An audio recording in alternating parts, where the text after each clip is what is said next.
Sukhadam Kevalam Jnana Murtim Dvandvatitam Gagana Sadrisham Tattvamasya Laksham Ekam Nityam Vimalamachalam Sarvadhi Sakshi Bhutam Bhavatitam Trigunarahitam Sadgurum Tam Namami Om. Adorations to Sadguru, who is Brahman, the giver of supreme bliss, embodiment of pure consciousness, one without a second, vast as the ether, infinite, eternal, beyond the three gunas and their modifications, the supreme preceptor. Yoga Vasistha Nirvana Prakarana Purvardha, Section 61. Rather, section is 65. The story of the mendicant applies to all souls. We just completed the story of the mendicant who went through dream within dream.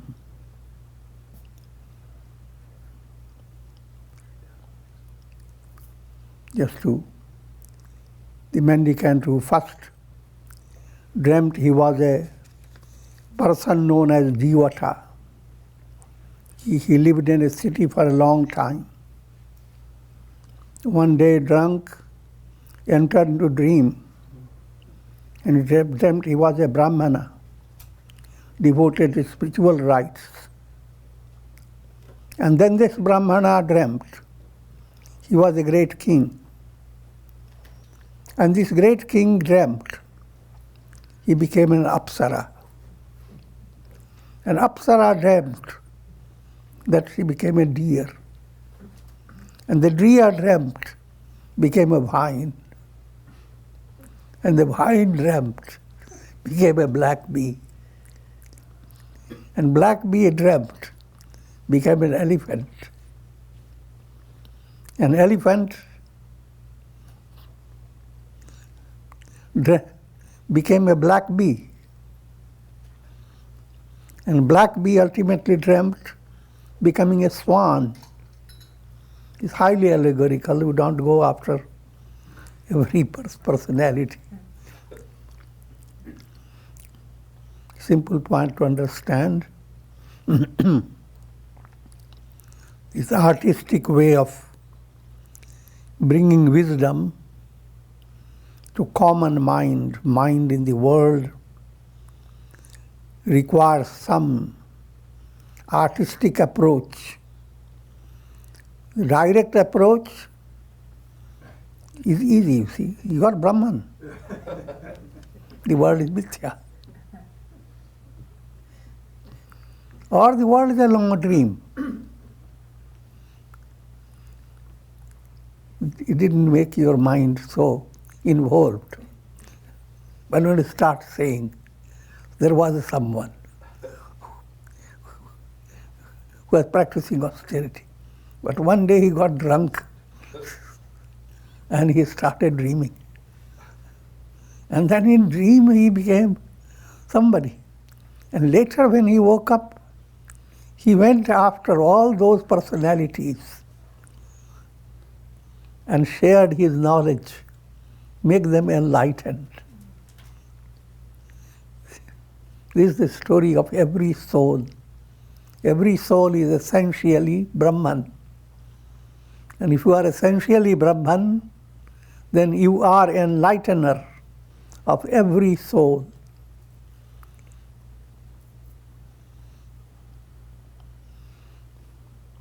So to be enlightened and to understand that enlightening process enables all souls to receive inspiration for pursuing the paths that will lead them to enlightenment. So you awaken yourself, you are awakening others as well. And yourself and others, where do you find them? In your mental set, in your iPad.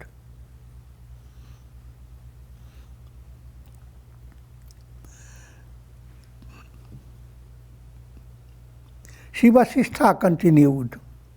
The mendicant in this story I just related to you was endowed with purity of mind. Therefore, his sankalpa became realities in this world. Here, sankalpa relates to the thoughts, the vrittis of the mind. Because he was highly advanced, nature played a special trick. And he experienced a vast duration of time during a short period of his samadhi. Time is illusion.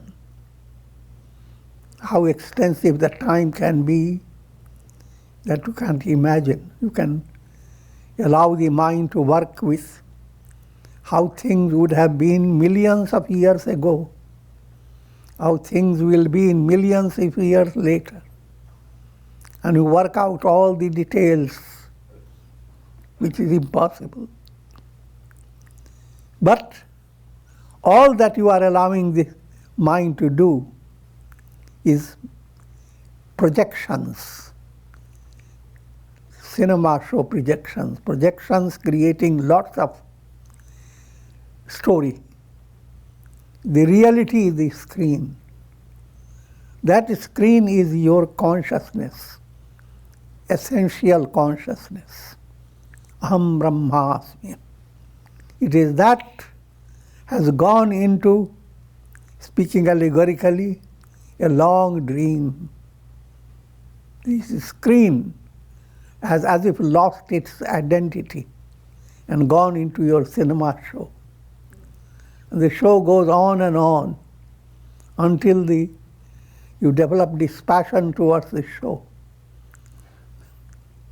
And you discover, I am Brahman. I am the only one. Always understand, the real I am is the sun. All minds, each mind has its I am. That I am is jiva, individual soul. Like each jars of water has a reflected sun. Each individual is a jiva. And jivas have their own stories. But when they are awakened, they are nothing but the sun.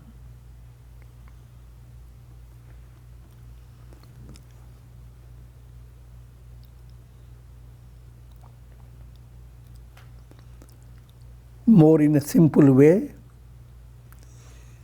the path to enlightenment has two aspects: subjective. Inwardly you realize I am Brahman. Objective. In all outer relations with the world, you become like the spirit of spring that inspires all around you. When we say all, without any exception.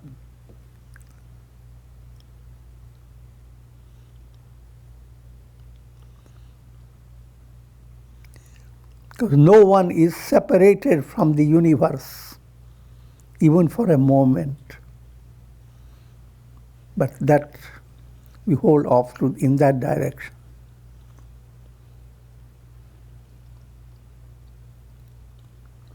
Every soul is led to the world process, even like the mendicant, driven by the sankalpas of the mind. It is led from one dream to another. From a figurative point of view, this world is a long dream. Karmic fructifications reveal different conditions in this world. No souls, no two jivas are exactly alike. They can be similar, but there are many differences. And every soul is being led by karma.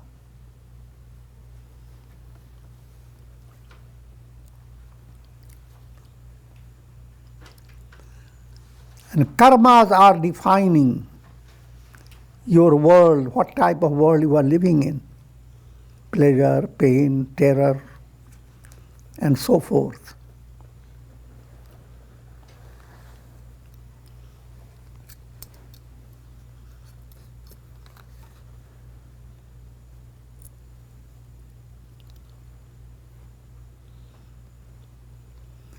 Separated from the divine self due to ignorance, every soul experiences a process of illusion,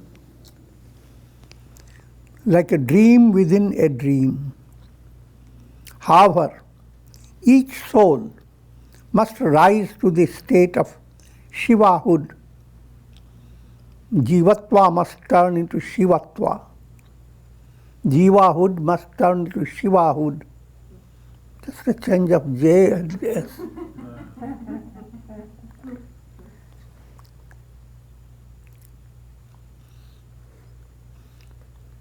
Identification with the body is bondage, while freedom from such an identification is release. Dehadhyas, that's bondage. And when we speak of deha, it's dehalo. It is, but Sanskrit way, dahyati. Your physical body perishes. Your subtle body has its own process of destruction. Your causal body also ends. They are all burnt up by the fire of knowledge. Therefore, they are called deha. The three bodies is also called, they are known as sharir. Sharir means perishes.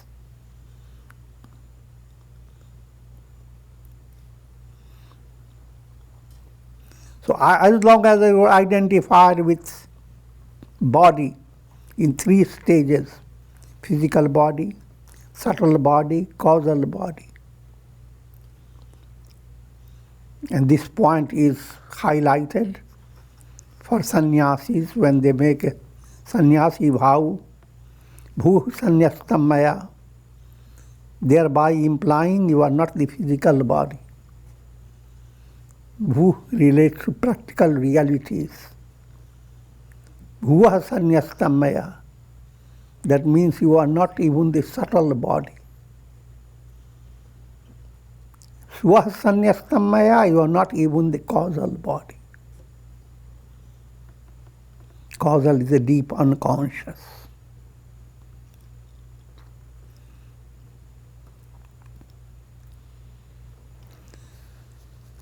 When you are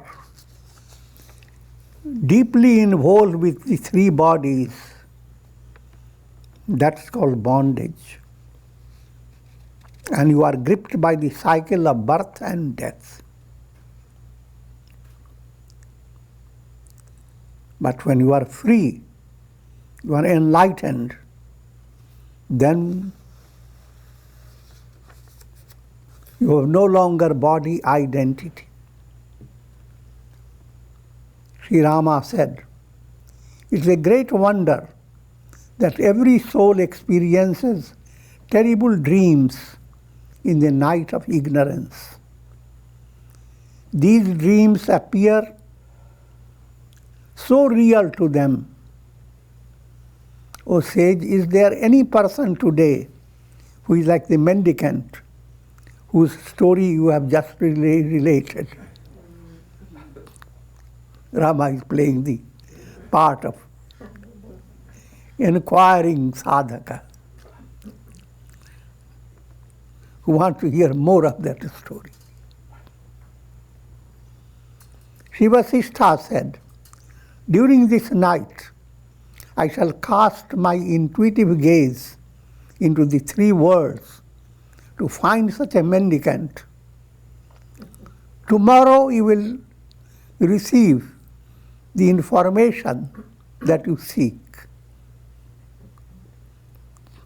That maintains the spicy aspect of creating suspense, because the day had ended. Satsanga for the day was over. So now keep your mind busy.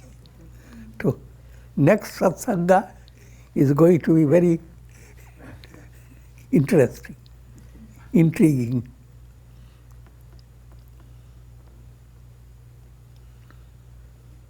With the declining of the sun, the spiritual discourse came to a close, and the royal assembly retired to their homes. This happened always, day by day. Whole day, satsanga continued. During the evening, they all retired to their places. Next morning, they came back, and Vasistha resumed again and again.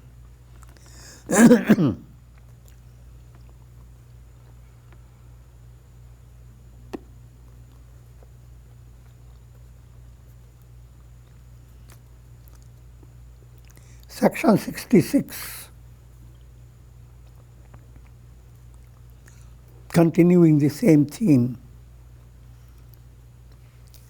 Sage Vasistha continued, in a country known as Bihar, there is a mendicant called Dirghadrish, literally meaning far-sighted, who abides in a kutir, in a hut. His hair has turned yellow. Yellow refers to Hiranyagarbha. He has attained Hiranyagarbha consciousness, one with cosmic mind. He has been immersed for a samadhi. He is immersed in samadhi for a long time. This is the 21st night of his unbroken samadhi. But within these 21 nights, he has experienced a vast duration of thousands of years.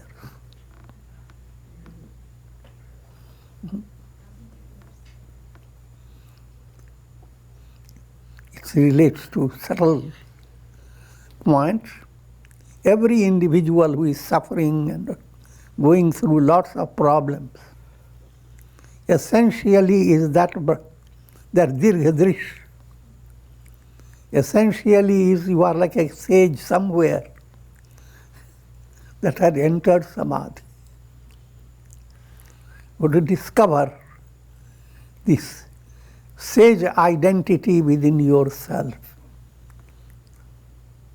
You are not an ordinary person. You are not an ant, you are a saint.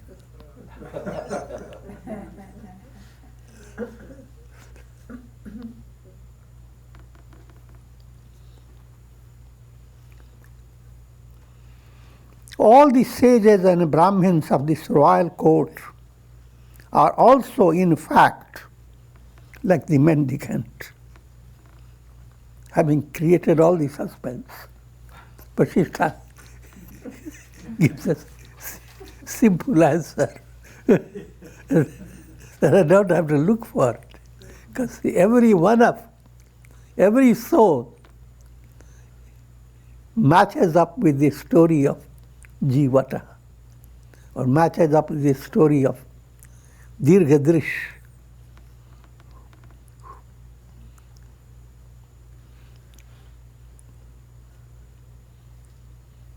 All souls are as if within the dream of the soul of Brahma, the Creator.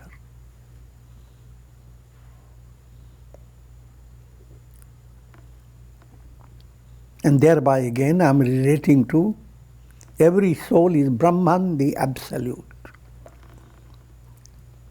They are all capable of experiencing numerous worlds. As creation flows on, there will be many Vyasas, many Shukas, many Agasthyas, and other sages from time to time. These are the greatest of sages that have been very popular in the Vedas. And you don't always think that when you hear the word Valmiki, you go thousands of years away. But many Valmikis will come. Many Vyasas will come.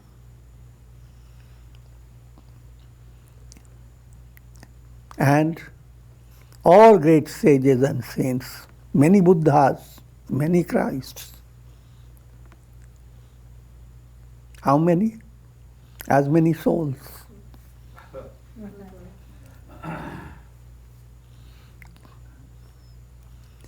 Great personalities continue to arise like like waves in the ocean. There are similar jivas at different times in history. Some are little similar, some are quite similar, some are completely similar. All this is possible because Maya has boundless resources. All the study that you make in the world is in the realm of Maya. And Maya is magic show. Brahman is the great magician. But magician and the magical power, they are always one. They are not two different entities.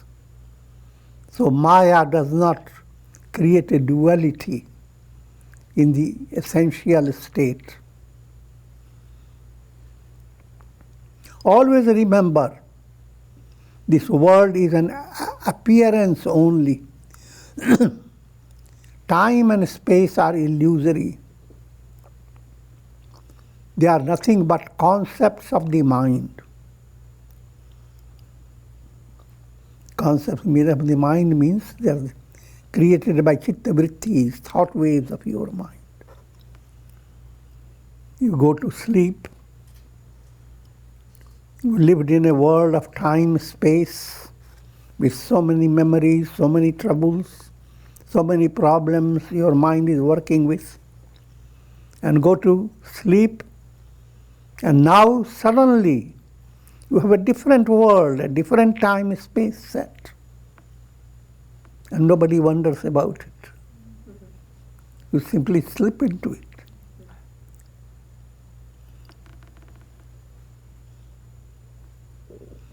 So, understand the power of vrittis of your mind.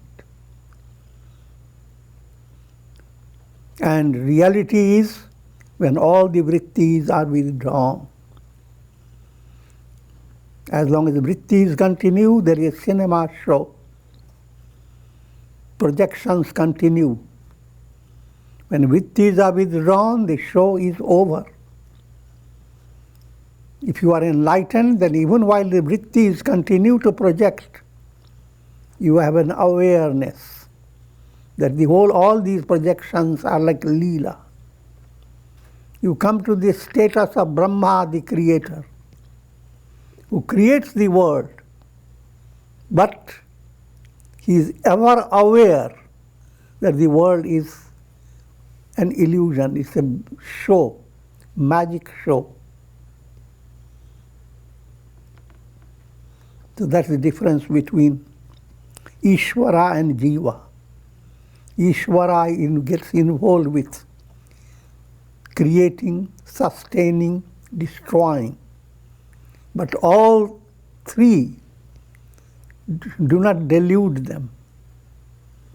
They are always aware they are nothing but Brahman. And by the magical power, they have created all this. And therefore it is described as Leela. Bhagavad Leela. From Bhagavan's, God's point of view, this world is a wonderful play. It's fun. It's not a funny statement.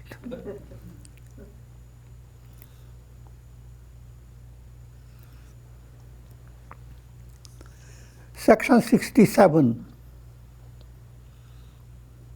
Knowledge of truth destroys bondage. Tattva Gyan is a remedy for bandhan, for bondage. King Dasharatha, his name is rarely mentioned, but he became curious to know about this story. O sage, command us to send our attendant to the residence of the mendicant so that he could be awakened and brought before this royal assembly. Sage Vasistha said, O king, the mendicant is lifeless now. His soul has become the swan of Brahma and has attained enlightenment. Since there is no fructifying karma for his body, he cannot be brought back to life. All these highly allegorical descriptions. Maya, consisting of the three gunas, modes of nature, is the mother of countless illusions. Again reminding you, Brahman, whose magical power is Prakriti. The Prakriti is described generally as Maya. More specifically, Prakriti has three modes: Sattva predominating, Rajas predominating, Tamas predominating. Sattva predominating is known as Maya. And Maya becomes responsible for Brahman to play the part of Brahma, Vishnu and Shiva, creator, sustainer and destroyer, without losing their inner wisdom. Rajas predominating Prakriti is avidya, ignorance. All souls are dominated by ignorance. When you are dominated by ignorance, you don't have the awareness of who you are. All souls are regulated and overviewed, managed and controlled by Ishvara.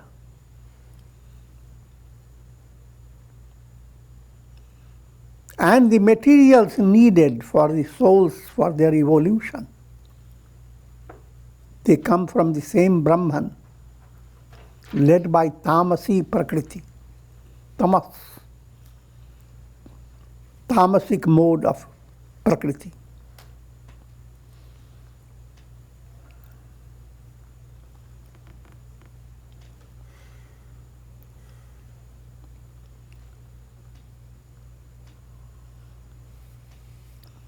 By pursuing the truth of the self, this Maya can be easily crossed over. The whole project is how to cross over this Maya. Maya is essentially non-existent. It is due to lack of knowledge that the soul continues to roam from one dream to another. But when it acquires knowledge, the veil of Maya is lifted. Quickly said, but it has a little detail. Mala, Vikshepa and Avarana. 3 knots of the heart have to be broken, as it were. Mala, gross impurities. Vikshepa, subtle impressions, desires of your subconscious. And Avarana is a veil of ignorance. These 3 removed means you have crossed over Maya.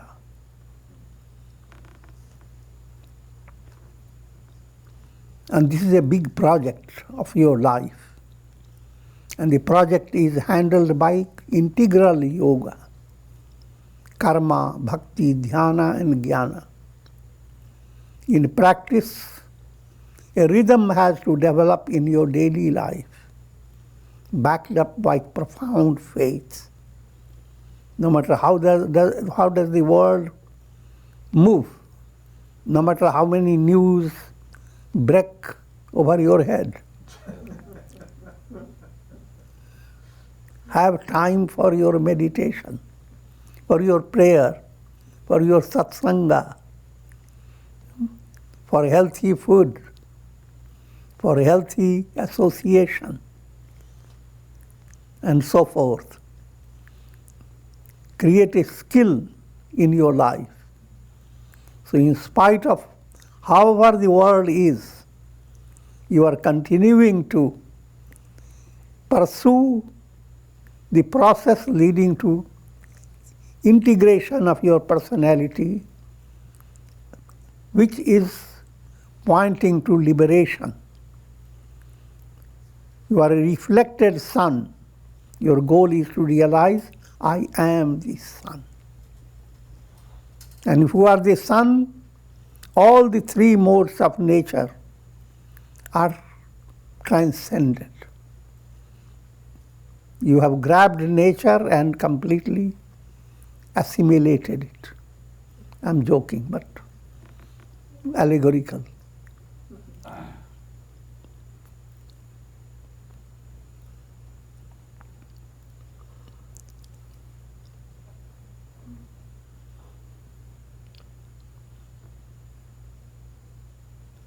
When the mind in an individual becomes as pure as Brahma's mind, is the role of Ishvara that I described.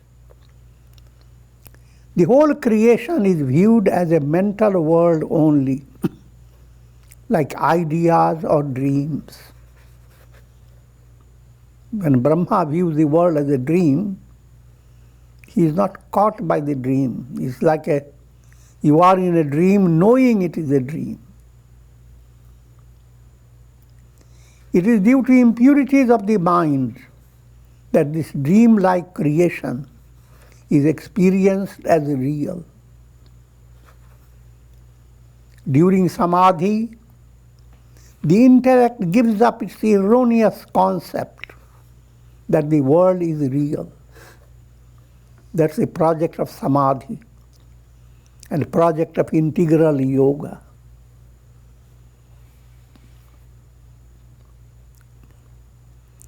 When you advance and your mind moves away from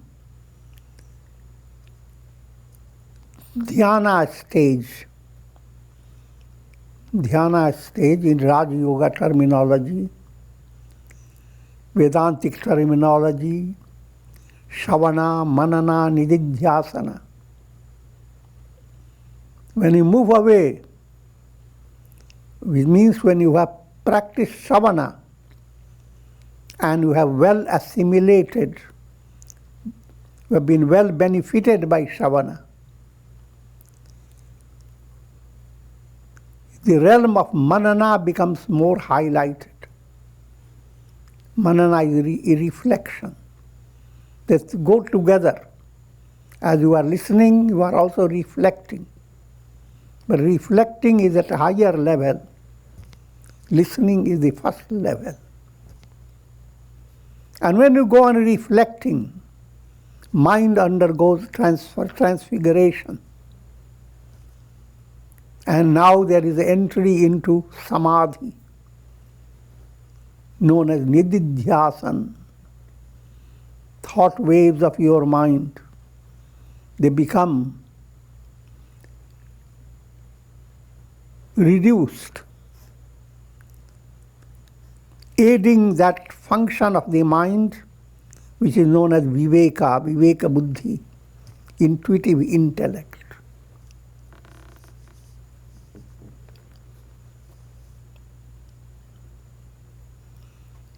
The projections of the mind are transcended by the inward vision of the soul.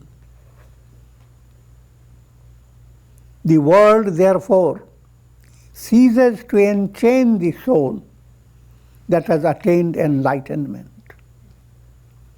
A liberated soul has been as if awakened from the long dream of the world process.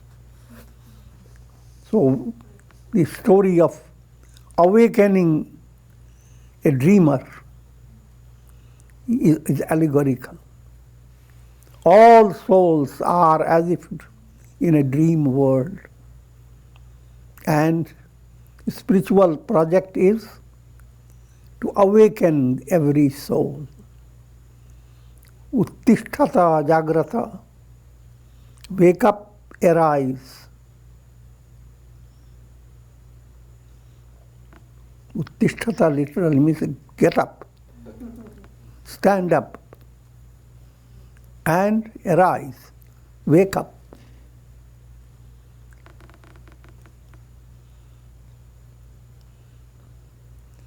In the absence of the knowledge, I am pure consciousness. This is the knowledge. I am absolute self. I am the sun, not a reflected sun. But when you don't have that knowledge, there arises sankalpas or thoughts pertaining to the multiplicity of the world. When you don't have that knowledge, I am the sun. Now you are confined to a little pot.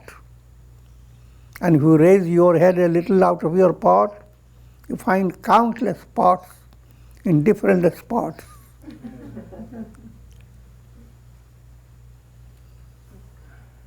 And each pot is experiencing a different world. Countless illuminations of the sun. And that's the world of multiplicity.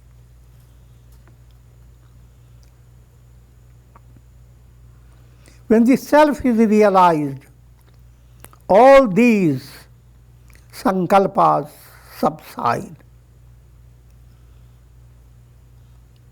It is a revelation, aham brahmasmi. The subsiding of your thought waves is not something that you have not experienced it. Day by day, when you enter into sleep, you see how the entire world of yours subsides. Even the time-space experience is not there. They were the play of thought waves. Those thoughts have undergone a change in your deep sleep. There is neither duality nor non-duality. Here the terms are used from verbal point of view. Mentally you go on saying, I believe in non-duality. And I say, no, I believe in duality. So neither your non-duality nor your duality. Brahman is beyond.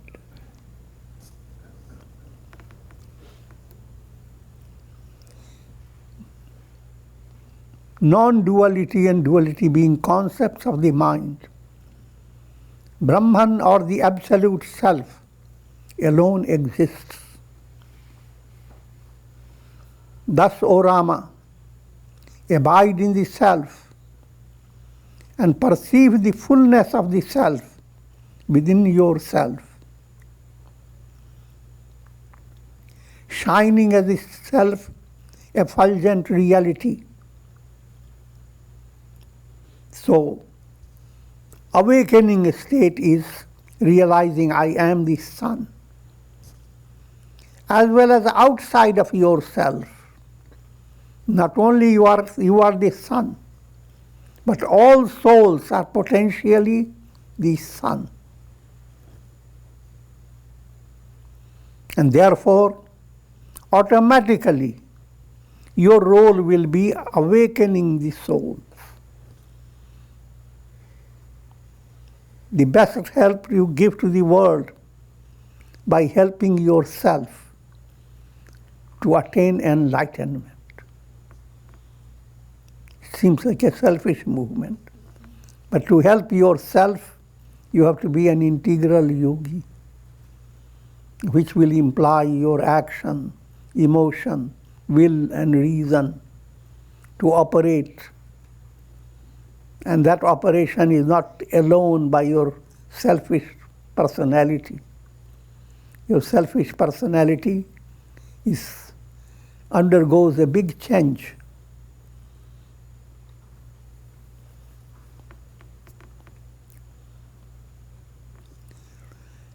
Next section deals with 4 types of silence.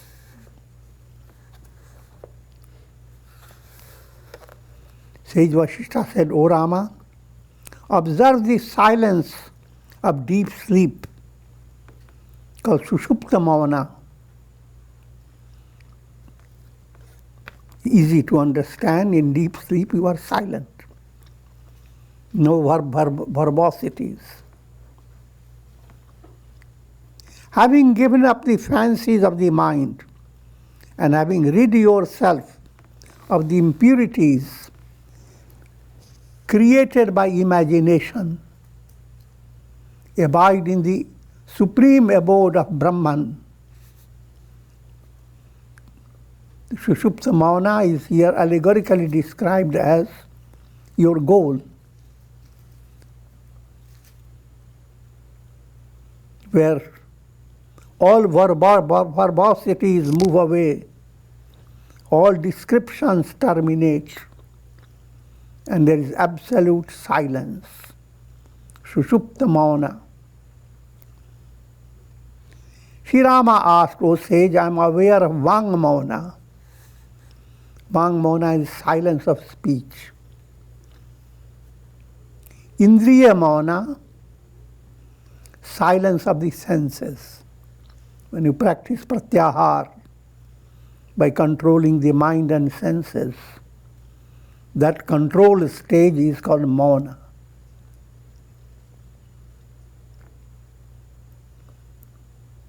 And Kastha Mavana. Kastha Mavana is statue-like silence. You try to push yourself to silence.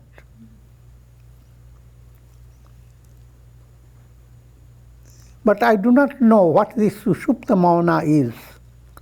Please enlighten me about the glorious silence of sleep. Sage Vasistha replied, O Rama, there are 2 types of yogis in this world. Those who practice kastha tapas. Kastha means like the wood, rigid type of austerity. And those who are liberated in life, Jivan Muktas. And more details we will continue.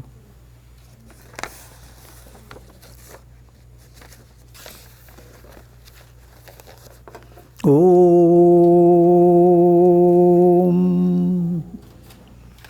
Om.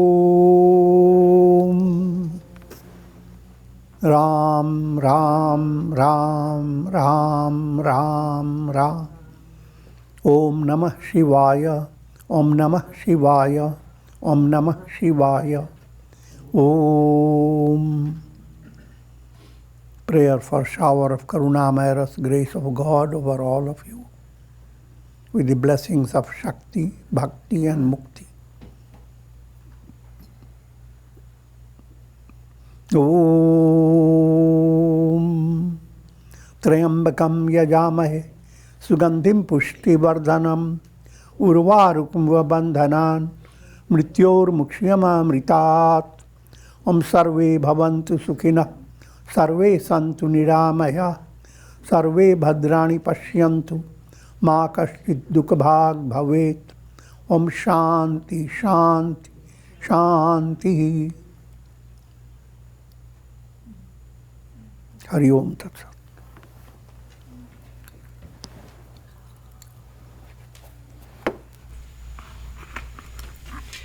Are there any questions?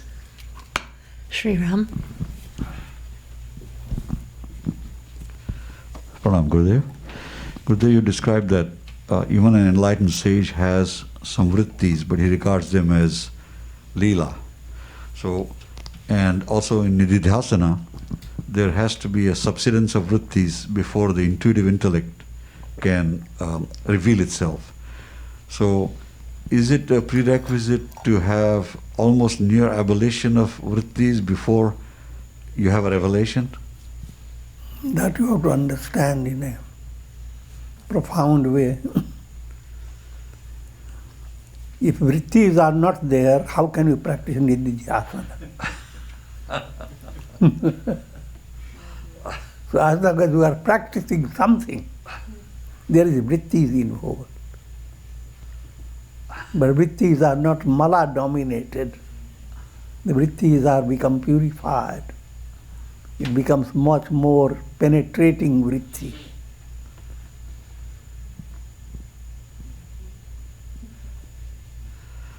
I have one more question, Gurudev. You have described witnessing self as a sakshi, as a representation. But witnessing self, even the act of witnessing is backed up by vrittis. Because once you are out of vrittis, you are liberated, no problem. So, Gurudev, is it an advantageous practice to concentrate on that witnessing self? Would that be similar? Would that help you as an aid to self-inquiry? Yes, that's where your purushartha lies. How to direct the vrittis. How to promote the vrittis that will allow your nididhyasana to go deeper and deeper. And when you go very deep, you dive and you are drowned forever.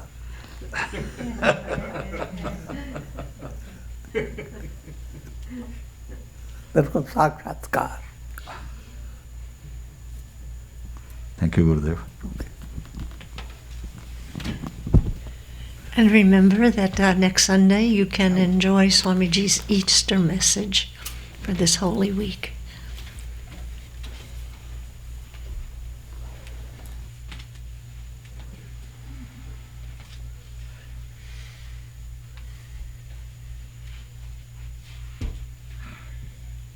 Om Shri Sadgurunath Maharaj Ki Jai. Thank you, Swamiji. Thank you, Swamiji. Thank you.